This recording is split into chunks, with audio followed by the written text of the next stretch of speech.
साम्राज्य, सामान्यांचा असामान्य. घरकुल प्रकरणी पत्रकार सुरक्षा समिती आक्रमक. 9 ऑगस्ट क्रांतीदिनी पुन्हा धरणे आंदोलन. अनेक पत्रकारांची उपस्थिती. पत्रकारिता एक वसा, चळवळ, ध्यास समजून समाजातील वंचित घटकासाठी आपल्या लेखणीच्या माध्यमातून अन्यायग्रस्त, अत्याचारग्रस्त लोकांवर होणाऱ्या अन्यायाला वाचा फोडून खरीखुरी पत्रकारिता जपत आपले सामाजिक दायित्व निभावणाऱ्या सोलापूर शहर जिल्ह्यात अनेक पत्रकारांना राहण्यासाठी स्वतःची पक्की घरे नाहीत. सोलापूर जिल्ह्यातील बहुसंख्य पत्रकार आज देखील भाड्याच्या घरात राहत असून अल्प मानधन व तुटपुंजा मिळणाऱ्या जाहिरातीमुळे पत्रकारांना स्वतःच्या मालकी हक्काची घरे आर्थिक परिस्थिती नाजूक असल्याने घेता आली नाहीत.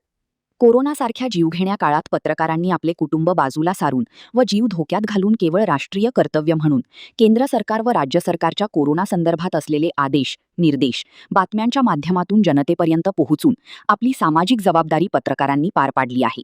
स्वतःची पक्की घरे नसलेल्या पत्रकारांना पंतप्रधान आवास योजनेतून घरकुल मिळावे म्हणून पत्रकार सुरक्षा समितीने जिल्हाधिकारी यांना दिनांक 18/6/2025 निवेदन सादर केले असून सोलापूर शहर जिल्ह्यातील स्वतःच्या मालकी हक्काची घरे नसणाऱ्या पत्रकारांसाठी घरकुल योजना राबविण्यात यावी म्हणून विनंती करण्यात आली होती. त्याचबरोबर पत्रकार सुरक्षा समिती वतीने विभागीय आयुक्त पुणे यांची देखील दिनांक 12/9/2025 रोजी पुणे येथे समक्ष भेट घेऊन पत्रकारांना आपली हक्काची घरे मिळवून देण्यासाठी घरकुल योजनाबाबत निवेदन सादर करण्यात आले होते. सोलापूर शहर जिल्ह्यातील स्वतःची मालकी हक्काची घरे नसणाऱ्या पत्रकारांसाठी घरकुल योजनाबाबत निवेदन सादर करण्यात आले होते. पत्रकार सुरक्षा समितीच्या निवेदनाची विभागीय आयुक्त पुणे यांनी दखल घेऊन पत्रकारांच्या घरकुल योजनाबाबत पुढील कार्यवाहीसाठी महासंचालक ग्रामीण गृहनिर्माण महाराष्ट्र राज्य यांना पत्र दिले होते. परंतु अद्याप महासंचालक ग्रामीण गृहनिर्माण विभागाने पत्रकार सुरक्षा समितीच्या घरकुलबाबत दिलेल्या निवेदनाबाबत योग्य ती कार्यवाही न केल्याने राज्य सरकारचे लक्ष वेधण्यासाठी रविवार दिनांक 9 ऑगस्ट क्रांतीदिनी पत्रकारांच्या घरकुल योजनाबाबत जिल्हाधिकारी कार्यालयासमोर धरणे आंदोलन करण्यात आले. यावेळी कोण म्हणतंय देत नाही, घेतल्याशिवाय राहत नाही, आमच्या मागण्या मान्य करा, नाहीतर खुर्च्या खाली करा. पत्रकार सुरक्षा समितीचा विजय असो. मुख्यमंत्री होश में आओ, पालकमंत्री होश में आओ, महसूल मंत्री होश में आओ अशा घोषणांनी जिल्हा परिषद परिसर दणाणून सोडण्यात आला. पत्रकार कृती समितीचा पाठिंबा. नमस्कार,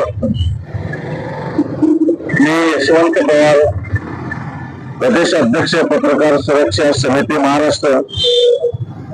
आज 9 ऑगस्ट क्रांती दिन सोलापूर शहर जिल्ह्यातील पत्रकारांसाठी पंतप्रधान आवास योजनेतून घरकुल मिळावं म्हणून दुसऱ्यांदा आज पत्रकार सुरक्षा समिती रस्त्यावर उतरलेली आहे. वास्तविक पाहता पत्रकारिता एक वसा, चळवळ, ध्यास समजून समाजाचे प्रश्न प्रशासन दरबारात पत्रकार मांडत असतात. आज तेच पत्रकार आपल्या स्वतःच्या न्याय हक्कासाठी, घरकुलासाठी रस्त्यावर उतरलेले आहेत. ही राज्य सरकारचे फार मोठे शोकांकित आहेत. पत्रकार सुरक्षा समितीच्या वतीनं गेल्या अनेक वर्षापासून ज्या पत्रकारांना स्वतःच्या मालकी हक्काचे घरे नाहीत अशा पत्रकाराला पंतप्रधान आवास योजनेतून घरकुल मिळावं म्हणून सोलापूरचे जिल्हाधिकारी यांना पत्रकार सुरक्षा समितीच्या वतीने दिनांक 18/6/2025 रोजी निवेदन देण्यात आलं होतं. त्यानंतर दिनांक 12/9/2025 रोजी देखील पुण्याचे विभागीय आयुक्त यांची भेट घेऊन ज्या पत्रकारांना स्वतःची घरे नाहीत अशा पत्रकाराला पंतप्रधान आवास योजनेतून घरकुल मिळवून द्यावं म्हणून निवेदन सादर केलं होतं. पत्रकारांच्या घरकुल योजनेसाठी आज तागात पत्रकार सुरक्षा समिती वेगवेगळ्या स्वरूपाचे आंदोलन, निवेदन आणि पत्रव्यवहार करून देखील राज्य सरकारने अद्याप ज्या पत्रकाराला स्वतःच्या मालकी हक्काचे घरे नाहीत अशा पत्रकारांना अद्याप घरकुल मिळवून दिले नाही. म्हणून आज पत्रकार सुरक्षा समिती पुन्हा रस्त्यावर उतरून आंदोलन करत आहे.